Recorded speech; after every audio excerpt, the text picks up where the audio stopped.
Well, welcome back to our second lecture entitled The Everlasting Gospel.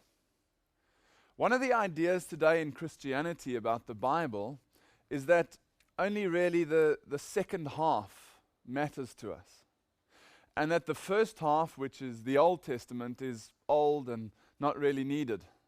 So generally what we could do, if you wanted to, was open at the start of Matthew and take a pair of scissors and cut your Bible in half, throw that part away, and then only focus at the second half. Would that make sense?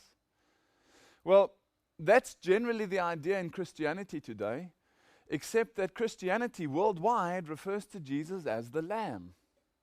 Now, calling Jesus the Lamb, to understand that concept, you have to have the first half to be able to understand why he's called the Lamb in the second half. You see, and that's one of the most confusing things about the Bible, or what's taught about the Bible today. It's believed that the first half is part A up to a point, and the second half is part B from there onwards. That's not actually correct. Think about it. Is there anything in the Old Testament that refers to the beginning of time? Yes, of course. Genesis, when God explains how he created the world. Is there anything in the Old Testament that refers to the end of time? Yes, of course. Malachi and Zechariah even speaks about what's going to happen in heaven. When Zechariah 13 verse 6, an interesting verse. But the Old Testament is not from a period up to a point, and the New Testament from that point onwards. The New Testament, is there anything in the New Testament that refers to the beginning of time? Oh, absolutely. You see, just the beginning of John, what does John say? In the beginning was the Word, and the Word was with God, and the Word was God. So we can understand and we can see that the Old Testament is from the beginning of time to the end of time. The New Testament is from the beginning of time to the end of time again. They run parallel to one another, and you have to use the one to interpret the other. Well, that's what today's lecture is about, or the seminar. The information we're going to be sharing is about the everlasting gospel. Now, why the everlasting gospel? If you look at the temple itself, you have the sanctuary system, the sanctuary of the outer court, and then when you went into the temple, there were two sections, the holy place and the most holy place. Now, when you went into the holy place, there were 5 pillars. 5 pillars to enter into the holy place, and as you move from the holy place to the most holy, there were 4 pillars. Interesting to see the parallels and the prophetic and symbolic fulfillment in the New Testament. Let me explain to you why I say that. The Old Testament, or the Pentateuch, in other words, the first 5 books of the Bible, harmonize perfectly with the first 4 books of the Bible. If you look at the first 5 books of the Bible, what are they? They are Genesis, Exodus, Leviticus, Numbers, and Deuteronomy. Now, Genesis, being the story about the Garden of Eden, etc., is where Christ comes out as, he describes himself in Genesis as our Redeemer, the one that'll bruise the head of the serpent. You've got in Exodus, Christ our sanctuary, God with us. You've got in Leviticus, Christ our sacrifice. All the sacrifices that were done, highlighting the various aspects of Christ himself. In Numbers, you've got Christ our guide. The Lord as he led the people out of Egypt and into Canaan. And then Numbers, Christ our reward, when God's people actually reached the earthly Canaan.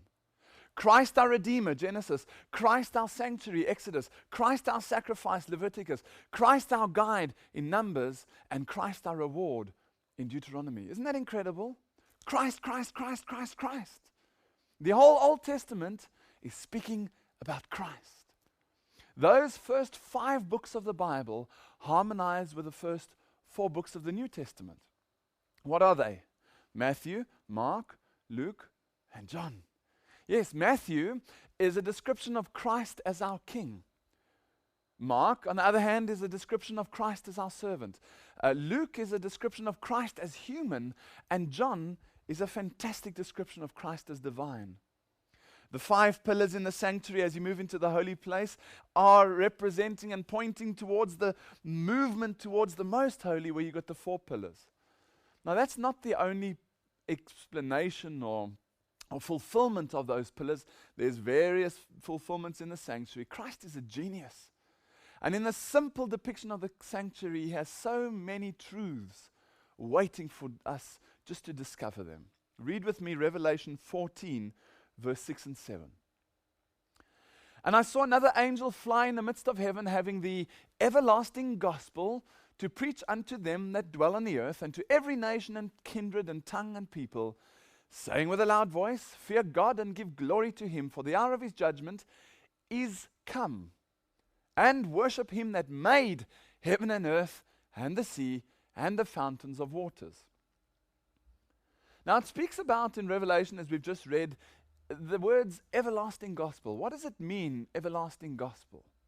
Well, it's quite simple. What happened to Mary Magdalene when she was dragged in front of Jesus and they said, We've caught her red-handed? Jesus said two things to her. Mary, where are thine accusers? No longer do I condemn thee. First one, that's grace. Number one is grace. What was the other part? Go and sin no more. That's obedience. You see, with Christ, there's always two pillars. There's always two core constructs. There's never one that stands alone. Where today Christianity is over the top about grace, grace, grace. Everything was done through Christ. Yes, it was. But Christ expected from his people, go and sin no more. Now the Bible tells us that sin is the transgression of the law. Mary received in that little statement the everlasting gospel. Everlasting is the word aionios, and gospel is the word evangelion. Two Greek words of everlasting gospel. Aionios meaning perpetual or eternal or everlasting. In other words, since the world began and continuously. Evangelion, or the good message, that's what it means. The gospel, in other words. The everlasting message, or the everlasting good news. That's what everlasting gospel means. The eternal good news. It's the same good news that was given in the Garden of Eden. It's the same good news that was given at the time when Moses received and understood the sanctuary. It's the same message that Mary received from Jesus. It's the same message we have today. The everlasting gospel. In this lecture, we're going to be specifically looking at how Jesus is the fulfillment of the Old Testament Gospels. And I'm going to explain from a number of angles where we can see and how we can find the everlasting gospel. In this lecture today, we're going to be going through a number of patriarchs and prophets and biblical leaders to find out how they walked through the sanctuary and how we should be walking through the sanctuary. Read to me this fantastic text in Psalm 102. It says, For he, the Lord, in other words, hath looked down from the height of his sanctuary.